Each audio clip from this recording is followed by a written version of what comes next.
Start करो। नमस्कार बच्चों, देव क्लासेस एक मार्गदर्शक में आपका स्वागत है।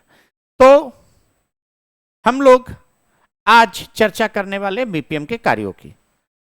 तो चलिए देर नहीं करते हैं और जानने की कोशिश करते हैं बीपीएम का पदस्थापन कहां होगा, बीपीएम के कार्य क्या क्या होंगे, किस तरह का मानसिक तनाव को वो झेलेंगे। चलिए तो वक्त गवाते नहीं है और सीधे हम आते हैं मुद्दे पे। और बीपीएम सबसे पहले जानते हैं बीपीएम क्या है। Block project manager. Block project manager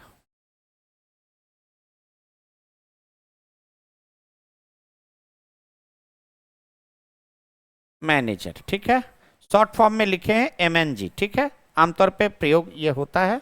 ठीक है, ब्लॉक प्रोजेक्ट मैनेजर। ठीक है,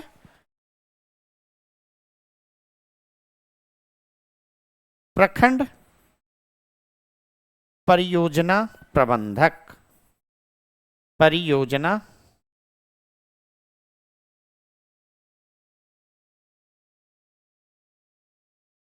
प्रबंधक,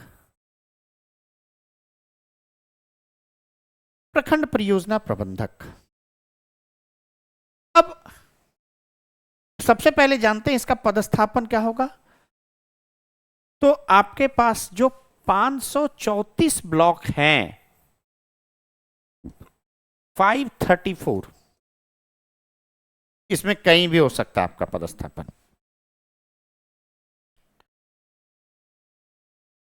तो अभी जस्ट कुछ दिन पहले कुछ बीपीएम का ट्रांसफर हुआ है। तो मेरे समझ से अगर पदस्थापन की बात करें तो जो बचे हुए जो प्रखंड होंगे, जहां कई जगहों पे अभी भी बीपीएम नहीं गए हैं, इंचार्जशिप में वहां काम हो रहा है, वहां प्रखंड परियोजना प्रबंधकों को भेजा जाएगा। नए प्रखंड परियोजना प्रबंधक मिलेंगे उसको। तो अब वो डेटा तो है नहीं मेरे पास, इसलिए हम नहीं बता सकते कौन कौन से जगह बचे हुए हैं और कौन कौन सा जगह में हो सकता है। लेकिन एक अनुमान के मुताबिक जहां भी जो इंचार्जशिप वाले जो बीपीआई चल रहे होंगे, वहां तो पक्का से नए लॉट से बीपीएम जाएंगे ही। तो पदस्थापन बिहार में 534 ब्लॉक में जो कहीं भी आपका हो सकता है। अब आइए कि भाई बीपीएम जो होता है, हम लोग बोलते थे, किसी भी बीपीएम को हम लोग बोलते थे कि भाई ब्लॉक का राजा। जब मैं जॉब कर रहा था तो मैं भी बोलता था कि भाई ब्लॉक के राजा आप ही हैं। क्योंकि सुविधाएं भी आपको मिली रहती है, गाड़ी है, ये है। हम लोग तो जिला से जब जाते थे तो कई दफ़ा होता था कि बीपीएम को बोलना पड़ता था कि भाई आप गाड़ी वगैरह का सुविधा रखिएगा फील्ड विजिट के लिए। जिला से भी गाड़ी जाती है। अब चलिए, अब तो पहले बीच में गाड़ी की समस्या थोड़ा मुश्किल हुई थी, गाड़ी का समस्या नहीं है। तो आप समझिए कि आप क्या हैं, प्रबंधक हैं।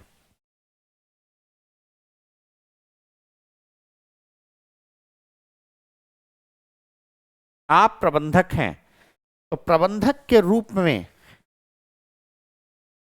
जीविका परियोजना के सभी कार्य को आप वहां प्रबंधन करेंगे, के सभी कार्य।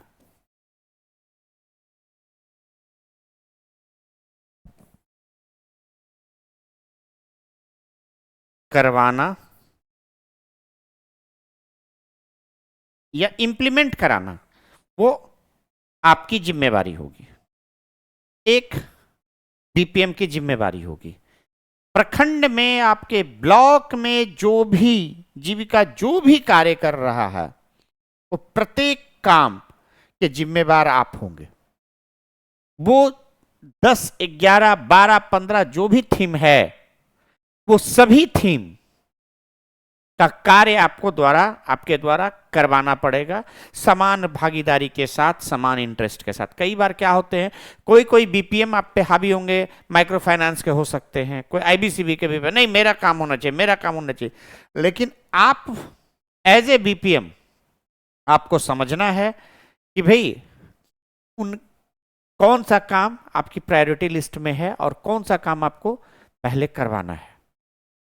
आपको सभी काम को, सभी कार्यों की महत्ता देनी है और सभी थीम के कार्य को आपको करवाना है।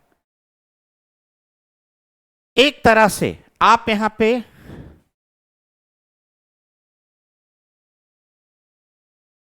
इसके अलावा ये आप जो है जीविका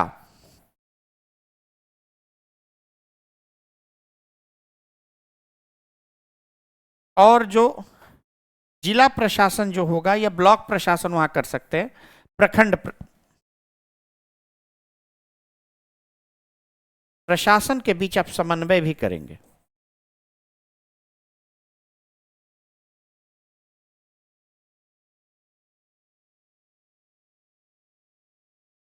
कई बार, चूंकि मैंने पहले भी बताया कि होता क्या है कि पहले हम लोग को बोला जाता था कि भाई जिला प्रशासन का ऑफिस है 5 किलोमीटर दूर जीविका का ऑफिस रखो। अब क्या है, सारे प्रशासन में जो भी लोग आते हैं सबका प्रशिक्षण जीविका परियोजना में कराया जाता है।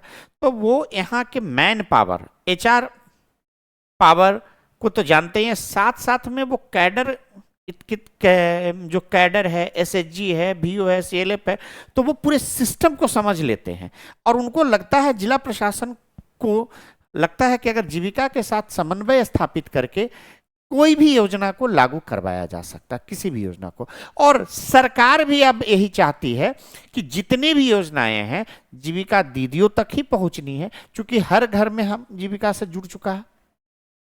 तो वो समझने वाली बात है कि जब हर घर से जुड़ चुका तो प्रत्येक योजना तो वही जीविका दीदी के पास जाना है, उसी घर में जाना है।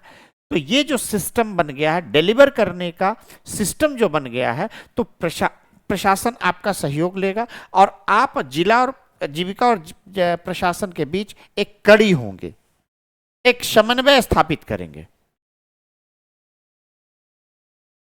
तो ये समन्वय का पॉइंट हो गया आपके लिए, सभी कार्य हो गया। दूसरा हो गया कि समन्वय आपको जिला प्रशासन और के बीच समन्वय आपको करना पड़ सकता है। अब आइए, इसके अलावा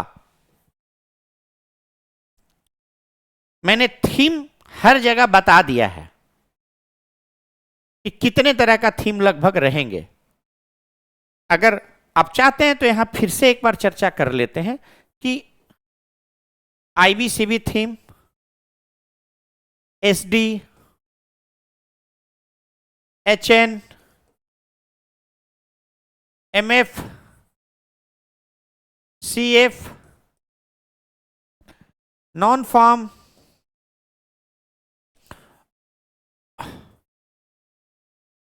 ऑफ फार्म,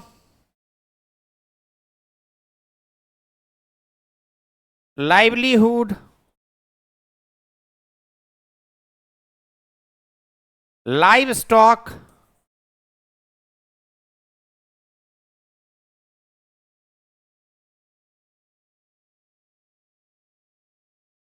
एक दो तीन चार पाँच छः सात आठ नौ, एसजे बाई, एमएमआर बाई, लोकोस, ये कई चीजों पे काम आपका होगा। ये सभी थीम के साथ आपको समन्वय स्थापित करते हुए, चूंकि सारा काम आप ही के पास आके, आपके ब्लॉक के पास आके ही इंप्लीमेंट होगा।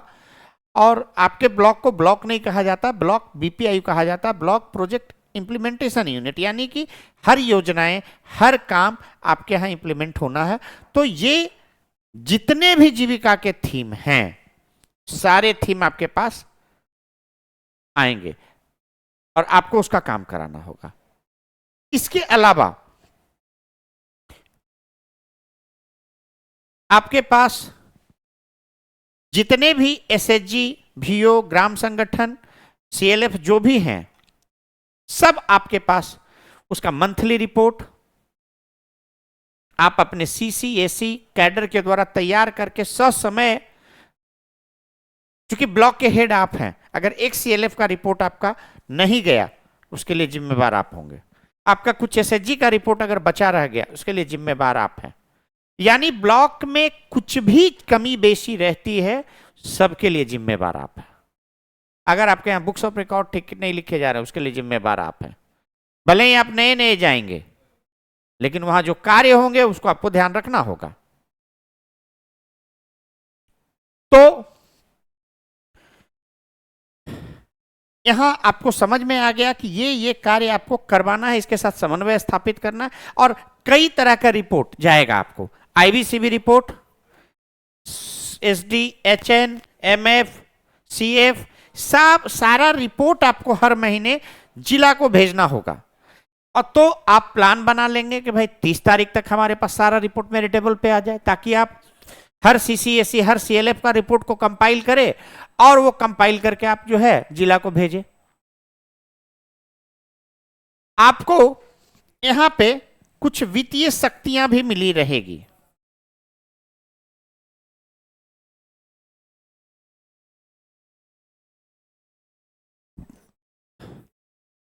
वित्तीय शक्तियां क्या रहेगी आपका? आप जो खर्चे ब्लॉक में होंगे उसके सिग्नेटरी आप रहेंगे, अकाउंटेंट रहेंगे, एक एसी हो सकते हैं, और एनी टू के द्वारा आप साइन करेंगे। तो कई तरह के बजट आपके पास रहेंगे। उस बजट में आपको इसके अलावा जो एसएचजी को फंड जो जाता है, अब कंपाइल होकर जिला जाता है तो आप ही के द्वारा जिला भेजा जाएगा। अगर माइक्रो फाइनेंस का मान लिया एसएचजी को आईसीएफ देना है, एसएचजी को बैंक लिंकेज करवाना है,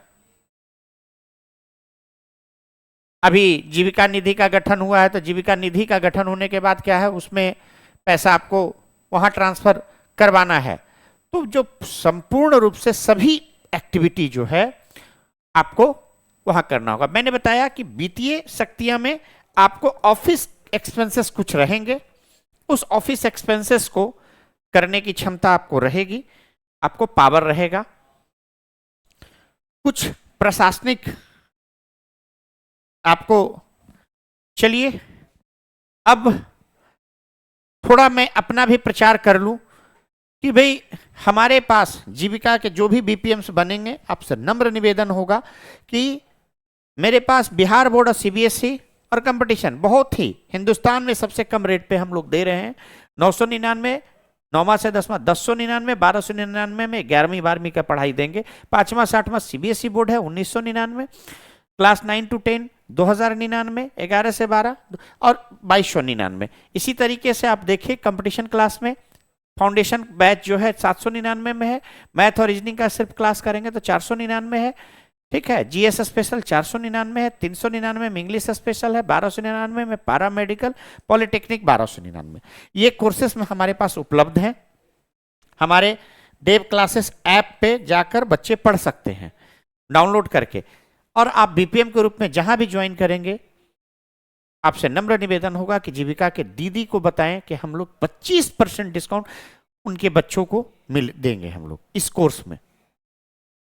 यानी कि 999 हजार रुपए का जो कोर्स हो जाएगा वो जीविका के दीदी के बच्चों को उसमें 25% का डिस्काउंट लगभग मिल जाएगा। क्योंकि मैं जीविका में जब काम कर रहा था तो वैशाली की ही दीदियों ने कहा कि भैया हमारे बच्चों के लिए कुछ कीजिए, तो उनके कथन पर मैंने ये कोर्स डिजाइन किया और ये कोर्स मैंने लाया हूं मैं, जो कि ऑलरेडी रन कर रहा है। दोनों एकेडमिक कोर्स आराम से रन कर रहा है, कोई भी बच्चे खरीद सकते हैं। तो मैं चाहूंगा कि हमारे इस कोर्स के बारे में आप लोग पक्का से बताएं। जीविका के दीदी में जब आप काम करेंगे तो वहां हमें प्रसारित करें और आपका सहयोग हम चाहेंगे। चलिए अब आते हैं कि प्रशासनिक शक्तियां भी आपको रहेगी। अब आपके नीचे क्या रहेंगे? एसी सीसी अकाउंटेंट ओए,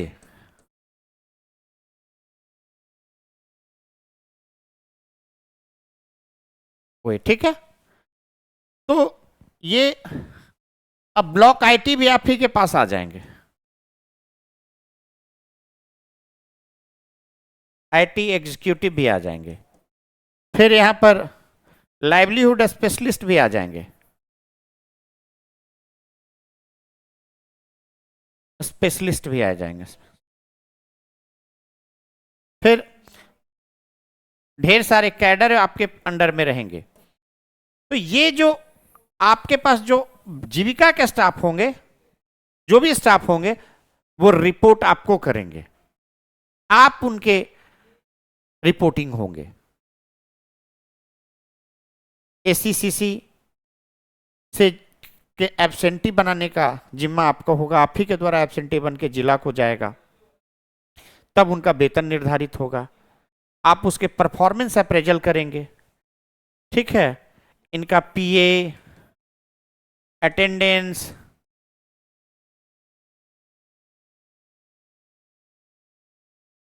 इनकी उपस्थिति, ठीक है, ये सब आपके द्वारा जाएगा। परफॉर्मेंस अप्रेजल साल में एक बार जो होता है उनके कार्य को, तो वो आप एज ए बीपीएम आप करेंगे। इसके रिपोर्टिंग तो होंगे ही, साथ साथ में कैडर जो होता है, कैडर को सही दिशा देने में उनके प्रशिक्षण ईटीसी जो भी है, उसमें भी आपका महत्वपूर्ण रोल होने जा रहा है। जिला से कोई भी फंड प्राप्त होगा बिना आपके आवेदन का, जो भी फंड ब्लॉक्स में एसएचजी लेवल से आएगा, वो कंपाइल होकर आप ही के चिट्ठी और आवेदन में से आप डिमांड प्रेजेंट करेंगे जिला के सामने, तब जिला आपको फंड प्रोवाइड करेगा। चाहे वो नए एसएचजी के लिए हो, चाहे वो आप second tranche, third tranche, fourth tranche bank से लिंकेज करवा रहे हैं, वो सारा आप ही के चिट्ठी से, आप ही के आवेदन से वो जाएगा। यानी एक बहुत बड़ा वाइटल रोल आपका होने जा रहा है बीपीएम के रूप में। आप उस प्रोजेक्ट, मतलब एक ब्लॉक प्रोजेक्ट मैनेजर जो होता है, उस ब्लॉक का जीविका में ब्लॉक का सर्वे सर्वा एक तरह से हो जाता है। तो ये कार्य आपके रहेंगे और बहुत सारे कार्य आपको प्रशिक्षण में आपको बताए जाएंगे। तो मेरा नम्र निवेदन है कि इसको आप देखिए। और मैंने आज मोटा मोटी एक बीपीएम का पदस्थापन, उनके कार्य के बारे में मैंने एक तरह से आपको बताया है, जिससे आपको आगे के प्रशिक्षण में काफी सहयोग मिलने जा रहा है। थैंक यू, धन्यवाद।